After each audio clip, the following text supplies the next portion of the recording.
Okay, welcome one and all to the Information Revolution, a podcast for people working with information. It's slightly different this session, and we've been away for a little bit, just living our lives. Judi, Verno couldn't make it, but Karl and I are having a catch up. So my name is Michael Upton, and I'm in Wellington, New Zealand, and I'm a director of a little consulting company called Metataxis. And I'm Karl Melrose. I work for Castlepoint Systems out of Canberra. My views are my own. Let's be really clear about that. And let's just call it out too. I think we're both slightly concerned that without Judi here, things will be less sensible than usual. So let's just. That's right. The moderating the voice of reason going. What are you on about? That's it. So we are planning to talk about measurement and efficiency and effectiveness and all that kind of stuff today. Yeah, that's right. So one of the kind of themes that keeps coming up, I think, in our conversations is about what are we even trying to do? And there has been a bit of that thing of, well, and, if we had an idea of what we wanted to do, then how would we measure that? Yeah. I think it's a big question for, I think, every records program. And I think it's one of those things, I've written some posts about this and, I study psychodynamics now. So, this is what I sort of look for. But we kind of have this collusive relationship, I think, in some ways with regulators and with our organizations where I don't think a lot of us are measuring the success of programs. And I think there's a little bit of a collusive relationship going on there where I think executives know they're not funding the programs, effectively. They're not giving them enough money so that they can be effective. But if nobody actually comes and officially gives them an audit finding, then they don't officially know that the program they've funded isn't necessarily being effective, and because it needs more funding, so they don't have to do anything about it. Somebody was questioning John Howard about something many, many years ago. He was a former Australian Prime Minister, for people who are not in Australia and New Zealand. And he made a comment about how there's a difference between knowing and knowing. And the point he was trying to make was that, you can have rumors around, and you can have people coming to you and saying, oh, look, this doesn't seem right, or we think this is bad. But when you're an office holder like that, when you're an official, the point at which is when somebody has gone and done something with some rigor to measure that something is happening, and they have come and presented you with a report in your capacity as, that whatever function you are, to say this is the audit we've done, and these are the results this thing's getting. And so there's a difference between knowing and knowing. And I think that's something that happens a lot in our industry, and I think it's something that we have to break. And, it's one of the reasons why, I like to see archives going and auditing, because once an archive audits somebody and says, your rate of effectiveness is XYZ, then all of a sudden the people that are in power at that agency know. Like the ANAO report that came out a couple of months ago, he's been causing a bit of a kerfuffle because effectively it said that a couple of agencies in Australia, and I think one was Prime Minister and Cabinet, their rate of effectiveness in their records program has dropped from somewhere around 30% 4 years ago, as in, and down to about, I think it's around about 7% now. And what they're actually measuring there is they're measuring the total volume of records in the agency, and what's actually been sentenced. And 4 years ago it was, and I'll get the numbers wrong, you should go and check the report out. It's actually quite good. 4 years ago or 5 years ago, it was about 30% of records being sentenced. Now it's about 7%. And so as a proxy for program effectiveness, you can say the effectiveness of that program's gone from 30% down to 7%. And, those numbers, that they license a lot more, they license a lot of innovation. I've got some friends at a university that had an audit finding a number of years ago that said, they were achieving a 2% capture rate in their official record system. And Michael, I think you'd know who that is. Yep. And what it licensed them to do was actually go out and innovate. They really heavily embraced Microsoft 365. They they've just, they've just kind of gone like this, and they've done that because their executive all of a sudden were faced with this problem where, well, now we officially know that the program we've got isn't being effective. And I mean, these are smart people. I mean, if you met the people that had this audit finding, they're smart people. They're good. They know what they're doing. They're passionate about their craft. Like they're everything you'd hope to have from people working in the industry, and they're achieving a 2% capture rate. So, switched over to Microsoft 365. They had to make that risk trade-off of, we know that we're going to move into a system that, isn't compliant with the regulations that we need to, but we think that by doing that, our effective rate of control of the records that we've got, can go up dramatically. And I think that we're stuck in a bit of a pattern because of some of the things that we're measuring, and this sort of collusive relationship we have where, we can't officially measure, and then, executive don't officially know. So that's probably a bit of a downer to start us off on. But Woo! Yeah. yeah, I know. But I think that's a little bit of the measurement dynamic that Mm. is here. And What I'd say from New Zealand's perspective is, you'll be aware that in New Zealand, auditing from the archive is actually, it's mandated in legislation, and so, probably in spite of a bunch of kind of budgetary constraints and so forth, that's one thing that our National Archive definitely does. And it is really interesting to me the extent to which that does, draw attention from people who would be responsible for the outcomes of that audit, including the kind of the records and information folks, but also, in the exec. Um, and so I think there is something kind of positive about that. There's a bunch yeah, of stuff I would say about, um, I think, to your point about what you choose to measure, to formulate standardized questions that you're going to ask everyone, and to use those to measure effectiveness, um, is, I think, quite hard. Like, I think it's quite a challenge to kind of come up with things that, um, uh, allow for that innovation or allow for that variation between the way different organizations work, and to not accidentally start asking questions about the wrong thing. Like a really specific example is, it might be easy to sort of ask about how much metadata are you making people apply when they capture records as a measure of sort of, things being well described. But if you're being that prescriptive, things might have moved on, and currently people are all like, oh, we want to minimize the amount that we're applying metadata manually. We want to be doing smarter things for classification in the background, et cetera, et cetera. You know, um, so I think you can think, oh, well, here's a tangible and measurable thing that will give us a proxy for the outcome that we're looking for, which is, is information well described so that it can be well controlled, and accidentally basically shoot yourself in the foot. And I think that's one of the things that you could generalize to measurement, is that people kind of work to the measurement, right? They go, oh, okay, oh you're yeah, telling me this is what I need to measure. I'm going to make sure that thing works, without necessarily. It's that kind of thing about letter of the law versus spirit of the law, I suppose. well, So if you go, well, I think okay, it's called. I'm going to look it up in a minute, but I think it's called Goodhart's law, which basically says that, oh, right, as soon as a metric becomes a measure, or a measure becomes a metric, it loses all value because people start to game it. And I mean, I think there's on the subject of things like, describing metadata. I mean, New Zealand seems to be doing really well generally. I mean, I talk to people running programs in New Zealand, and things seem to be going quite well, or they said, or a lot better in terms of the way executives are engaging with them. But I think we've got to sort of recognize, and I think it's a point that's aligned to what you were just saying too. We've got to recognize where we are, and we've got to measure accordingly. So the thing that, the ANAO have gone out and measured these, a couple of agencies, and found a 7% compliance rate. So I mean, you don't need I don't, when your compliance rate is that low, I don't think you need to be asking people about your metadata and how to find out how well described your records are. I mean, if anything, I think you need to be turning off all description and just, doing whatever you can to, get people to put things into a system where you've got some control of it. But somewhere.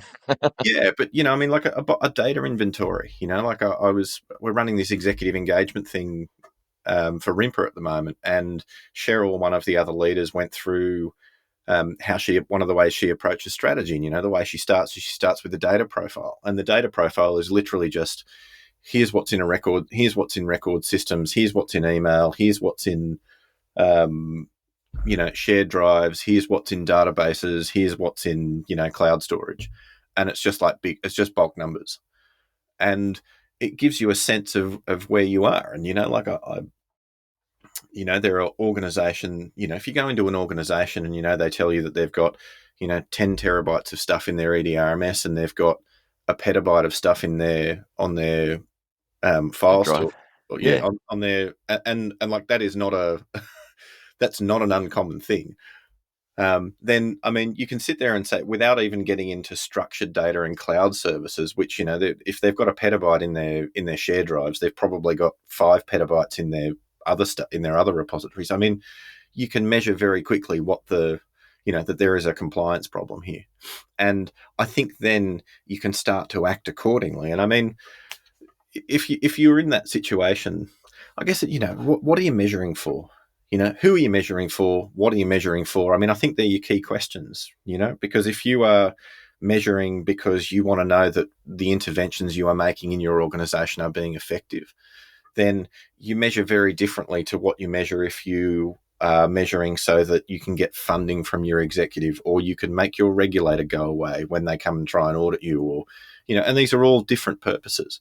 But I mean, if you want to design, and if you want to change the program of work and the way records is being done in your organization, I mean, I think the first thing you want to do is you need measures that are going to tell you whether the intervention you've designed is being effective or whether it's making things worse.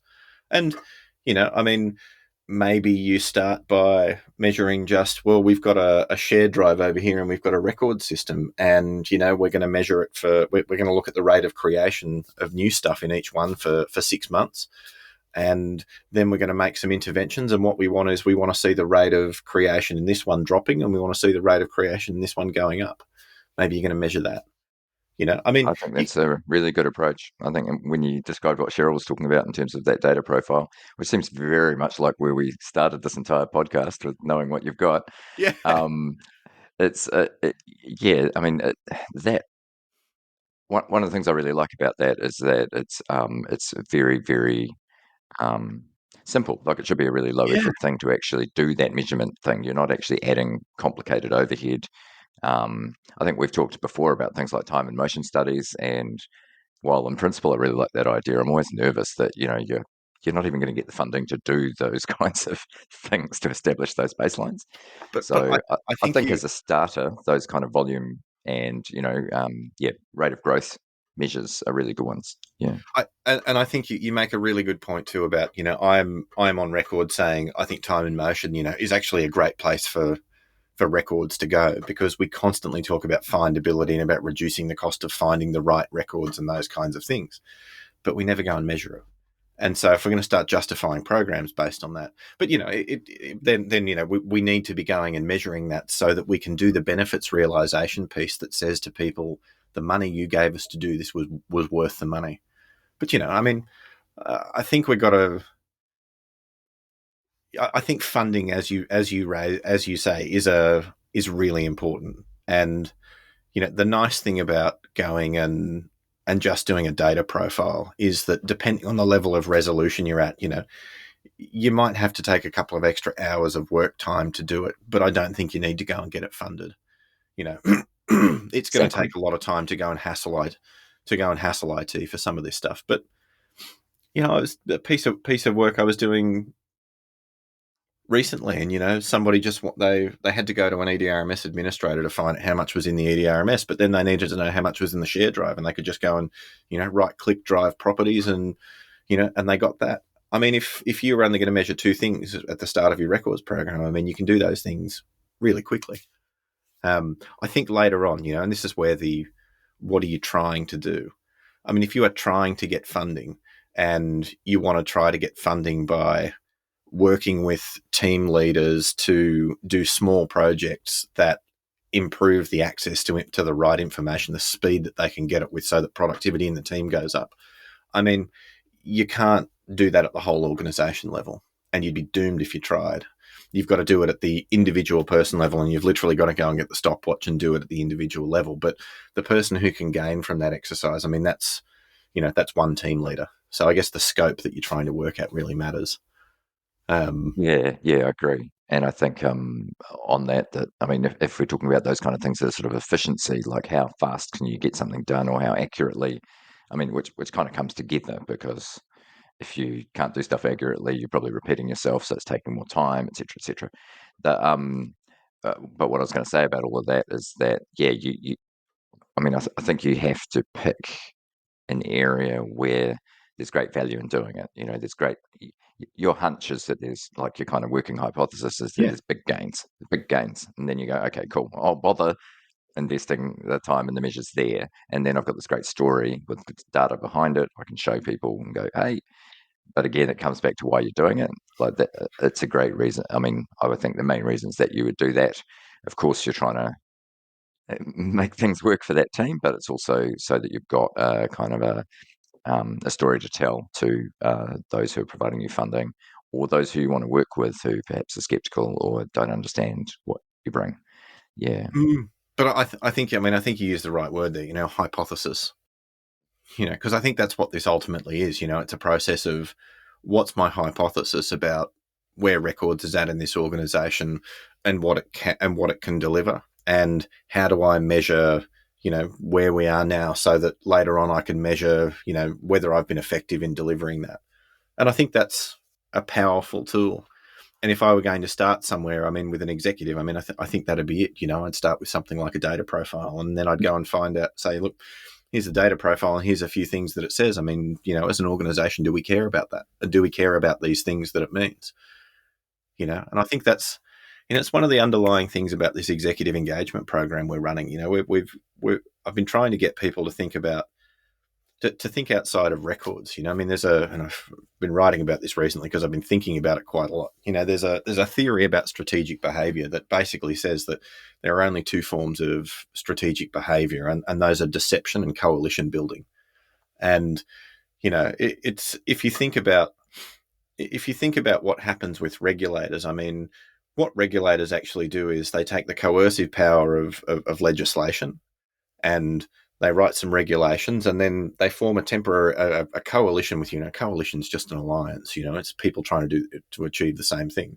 They use that coercive power to form a temporary alliance with you to achieve their goals. But the thing you got to remember is that those are their goals. They become the organization's goals, but depending on the strength of the coercive power that the regulator has.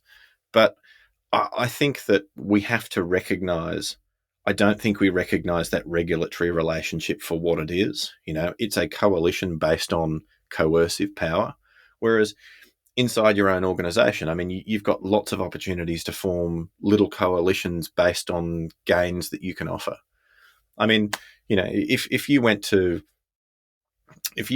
a director level person in your organization who was struggling to get funding to hire, because to hire the next 10 people because the regulatory load had gone up, and you said to them, well, you've got 100 people in your team now. I think we can raise the effectiveness of records, the effectiveness of this team, or the efficiency level that they're operating at, by spending 50 grand on this project here to do this workflowy thing or something like that. And you'd measured it. I mean, I don't think there is a director on the planet who wouldn't give you the money to do that, because it would mean that they wouldn't have to hire those next 10 people. And, sure. that's a form of coalition building. What we ultimately want is, we want better records. These people want more productive teams. Some of them actually want to hire large teams,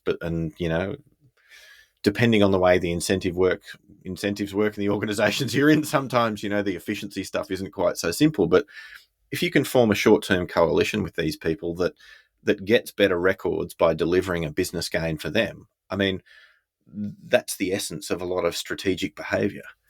I I think think that, there's sorry, I mean just picking on that please, specific I'm point talking too about much anyway, as per usual. So without Judi here to it. here to moderate me. Yeah, Judy, come back. Yeah. The just on that thing of like what you're measuring in terms of the benefits of increased efficiency. Yeah, headcount obviously can be a really contentious one, and another angle that comes through commonly is kind of that idea that actually, you don't need fewer people, but you're shifting into more valuable work. And so I think a really useful thing in that space is to actually say, well, what's more valuable work? Because I think, again, Mm, in terms of measuring stuff, it sounds great. And throwing around productivity is another perfect example where you're like, oh, increased productivity. So, what is increased productivity? In the context of basically a bunch of people in a big bureaucracy processing information. And yeah, like I think that there are a lot of answers to those things, but probably sort of just cranking more throughput is not always, and perhaps not even often. I don't know. I haven't really thought it through, but mm, it's something that I think needs to be worked out. So I think it's something if you're thinking about using those kinds of framings for something and say, look, oh, this will make us more efficient or more productive, or people will be able to do more valuable things. You have to say, why is this of value? Um, yeah. and sort of tangentially to that, one of the things on my mind is that I think information and records folks are taught to think about the value of information and to think about why, yeah, what information is of value, right? And we normally talk about that as appraisal. Said before, when I think about appraisal, I think you can't just take a regulatory view or a sort of long-term citizenship view of like, this is our stories we want to tell over generations, but also, if you can go, oh, where is our most valuable information, and then think of metrics around the stuff that really matters, then I think that's important. I think we operate in working environments where we just make more stuff. Like everyone talks about the increased volume of data and information that we're dealing with. So I think we need to be very confident that we're shifting our focus to, I feel like I'm absolutely repeating myself from previous episodes, things that are of either really high value or really high risk to the organization. And then we're putting measures around what we're doing with just that stuff, much more than thinking about, well, how do we measure everything? And it's Mm, kind of a caveat to what I was saying about volumes earlier. It's like, Um, for instance, if you were talking about a shift from working in shared drives and you wanted to measure the volume of, gains going into the EDRMS to check, oh yeah, okay, cool, we're getting a whole lot more stuff into our EDRMS now. Is it absolute crap that's going into the EDRMS?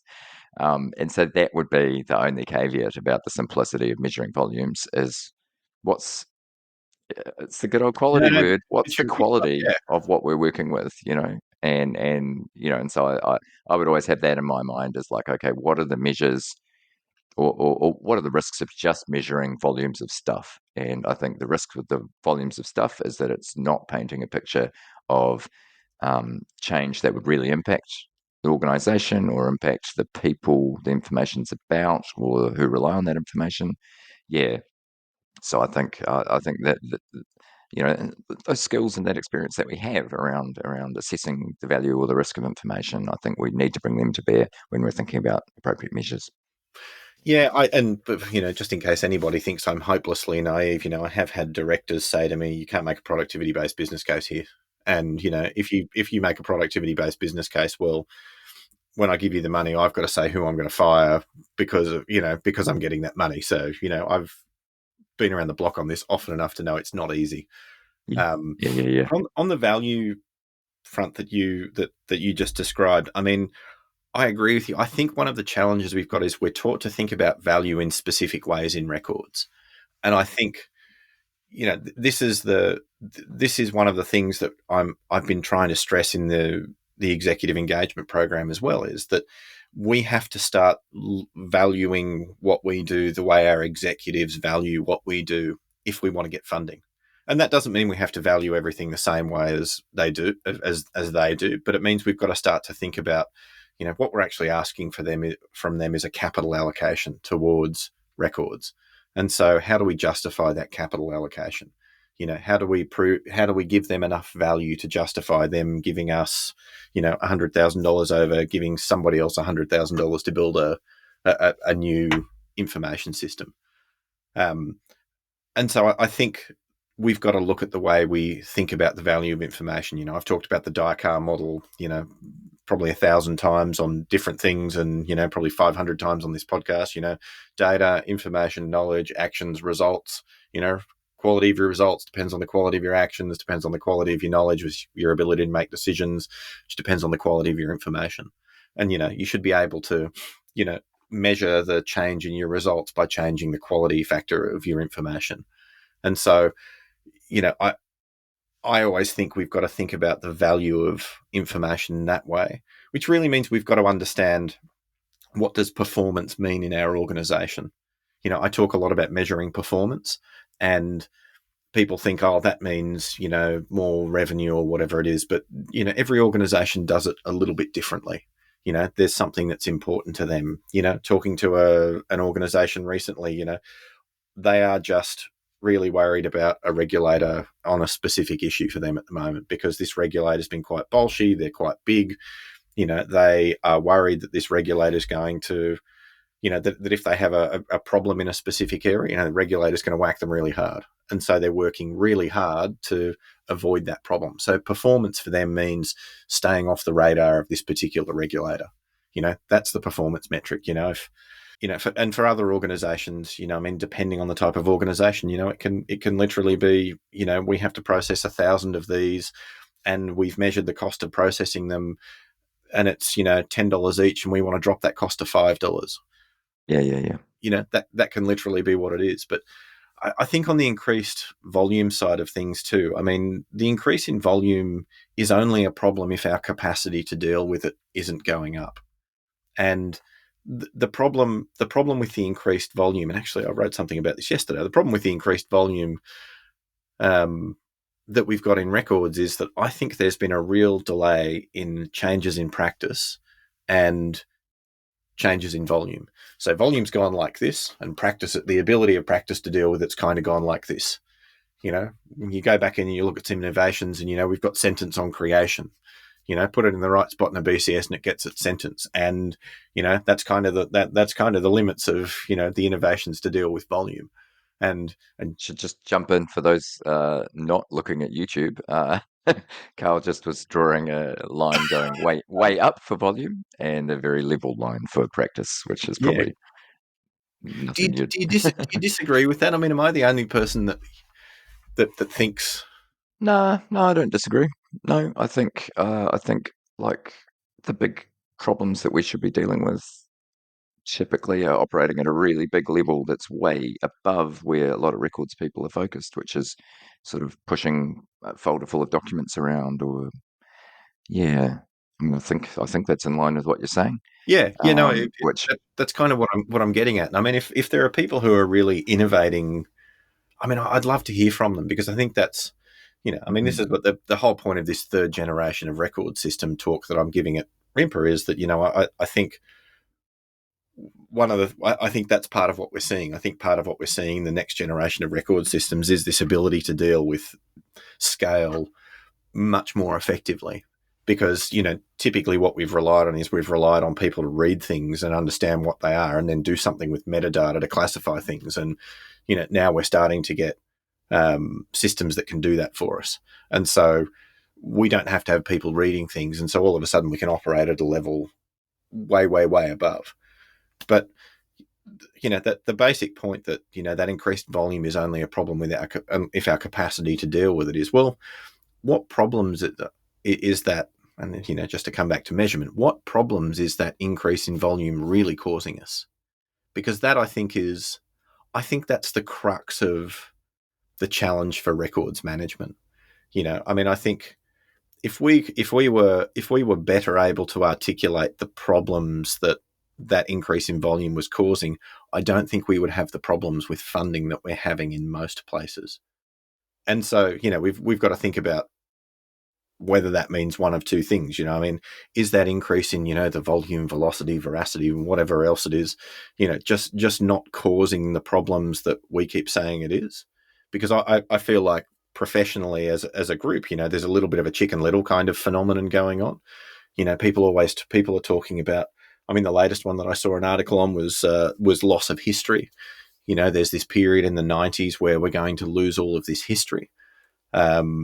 Because we were sort of in this electronic paper switchover, and so Sure. Yeah, there yeah. wasn't the level of control that we would have liked, and so a lot of that stuff's gone. Also switchovers from formats like microfiche and some of these other things. That they're running out. They're sort of hitting their end of life, and but I mean, what problems really is this dramatic increase in stuff causing, other than the fact that because we're still very much thinking one record, one action, we don't have the resources to handle it. And we've been swamped and not had the resources to handle it. I mean, and the ANAO report gives us a sense of, how that's going.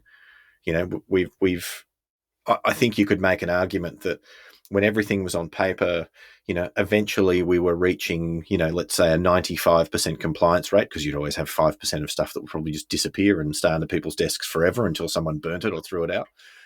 Not that that Failed would to ever actually happen. create the thing. Yeah.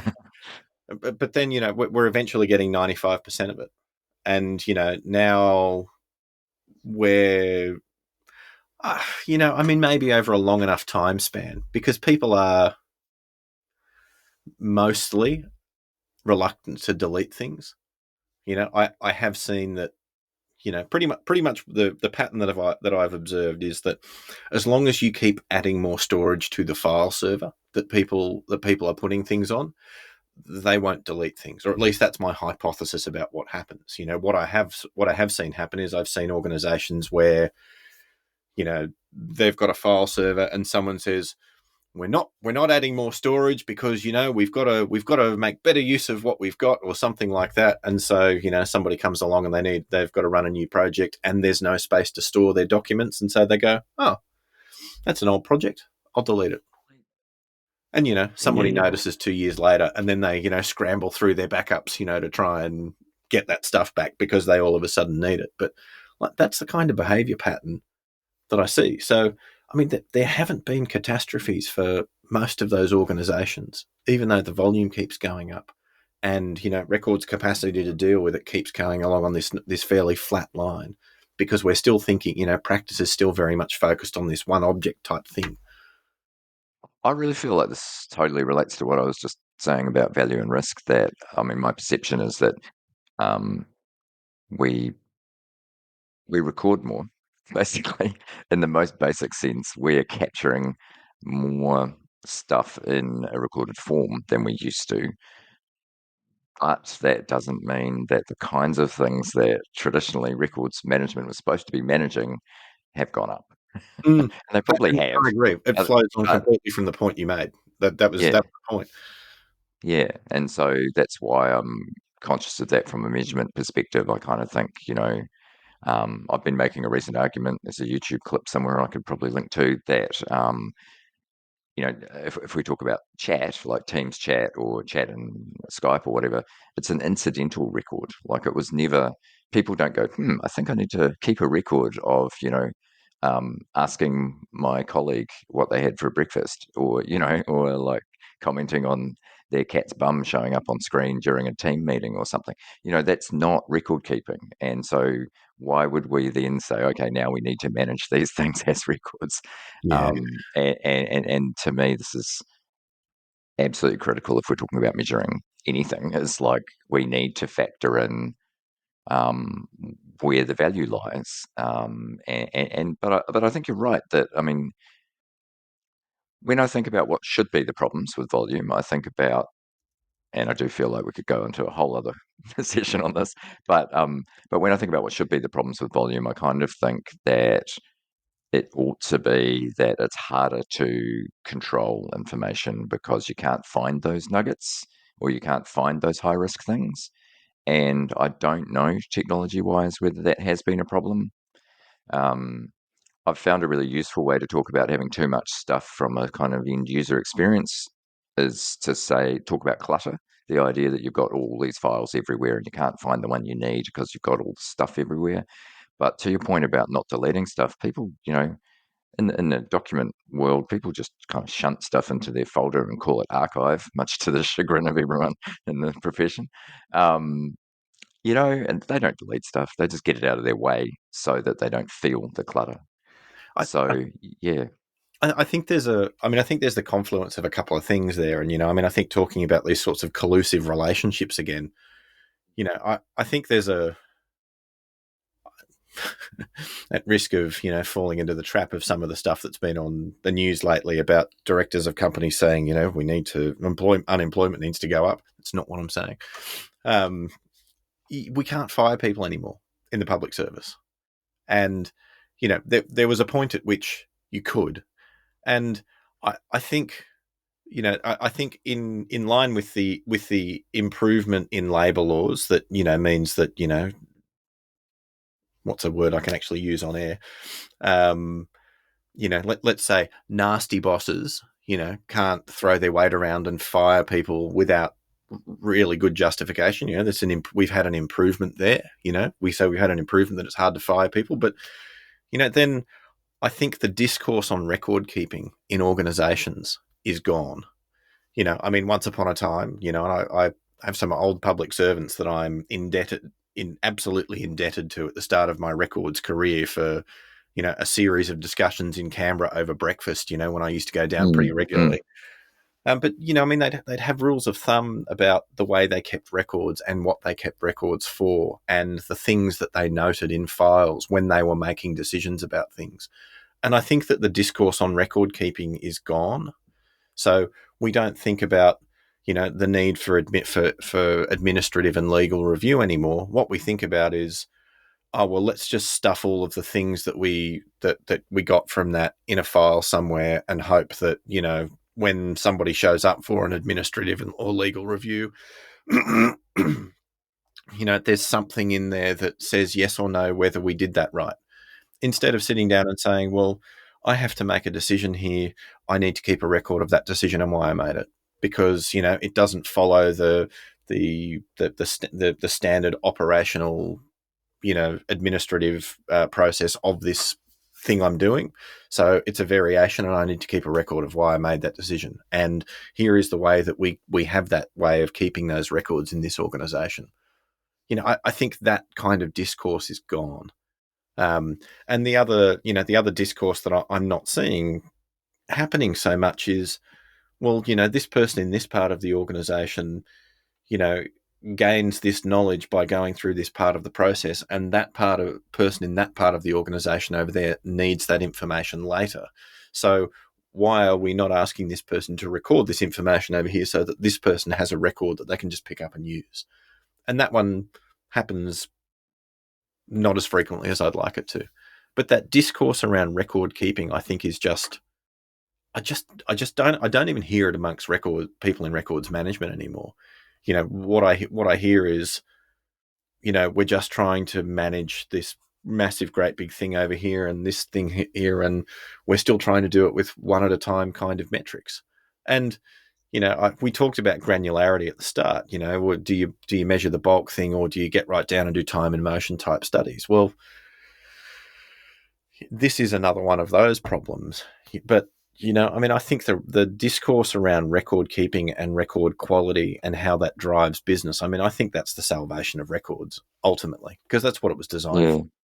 yeah, yeah, yeah, Back up 500 years, when did the accounting profession really take off? Well, it really took off 500 years ago when a guy wrote a book about double entry accounting, and everyone went, shit, all of a sudden we're going to know, how much money we've got and whether we can spend something, yeah, yeah, God, yeah, yeah. that That's seems right. like a good idea. Let's all do that. Yeah, And literally, like, you look can at we the hire rise of someone or double not? entry accounting. Yeah, exactly. Yeah, yeah, yeah, That's when it took off, because the quality of record keeping had all of a sudden the impact it had on the outcomes of the organization was achieving were really, really clear. And for sure. I'm still waiting for, general records management. I think we're all still waiting for general records management to have that moment. I think it's had it in some places. I Yeah, I don't think it has. Yeah, yeah. like. I think if you go to Google, and ironically, I think if you go to Google, or if you go to any data analytics practice that's been around for more than 5 years, there seems to be, talking to some people in data management, you start out with a data analytics practice and you can produce interesting, um, stuff for people. And what happens over time is that, the governance piece actually starts to matter more and more. So over about a 5-year period, you start out by being able to produce insights really clearly. And then if you don't have good governance frameworks in place, over about 5 years, your ability to produce those results gets sucked down by, having to deal with the problems of quality that you've created, to the point Sure. where Yeah, you yeah. spend more money and time dealing with the quality problems than you do dealing with the actual gains that you're delivering. Yeah, and I think, I mean, perhaps the last point for today is that to kind of tie in there in terms of sort of things that could be measured. I do see, and we've called it out before, that connection between data and analytics um, and managing and governing information, right? Because data is a subset of information, and so we ought to be able to um, measure things around quality in by seeing how well we can basically use them as inputs into the other analysis, or basically measuring that the organization wants to do. So it's kind of ironic that, well, not ironic, but it just suddenly struck me that actually we have a role in trying to basically allow other people to measure stuff because we work on the quality of information, or ought to be working on the quality of information and the governance of information, so that, or one of the reasons is so that people can then run their fancy dashboards or do their reports, or do their analysis from it. Yeah. I Yeah. mean, I actually, I think the whole distinction between data and information, I mean, I think it's rubbish. And I think we need to. I think we need to, remove that distinction. I think it's something that we've invented so that we can say, data people do data things, and we're information people, or something like that. I think it was a historical thing about different skill sets. But I think for Yeah, those yeah, of us who exactly. Yep. consider ourselves working with information, we must be good at data, and we must bring in And other specialists if we aren't. yeah, Yeah, that's a technical specialist. This is in a database. We need a person who knows databases to deal with that. But it's still information. There's table structures. They give us a context for it. So it's still information. in my experience, the kinds of things we can bring in terms of managing information, and a bunch of kind of the techniques that we might apply are often like kind of Identical. yeah, identical, but also sometimes things that people who are working at that pointy end of actually doing the analysis are just not across. And they're like, oh, brilliant. That makes total sense. Like, yes, that would improve things for me if we could, Yeah, you know, track change over time and have assigned ways that, you can update things or keep track of history, or no, we don't need the history of this one, what we do with that, those kinds of questions. Yeah. yeah. Nice. Hey, conscious of the time. Um, It's been a pleasure as always. Very interested to hear from anyone out there, your thoughts on measurement and whether or not you're actually giving that a go. And otherwise, Judi should be back next time, and we'll catch you then. She'll keep us together. Excellent. Yeah, yeah. Thanks, Cheers. everyone. Thanks, Michael. See ya.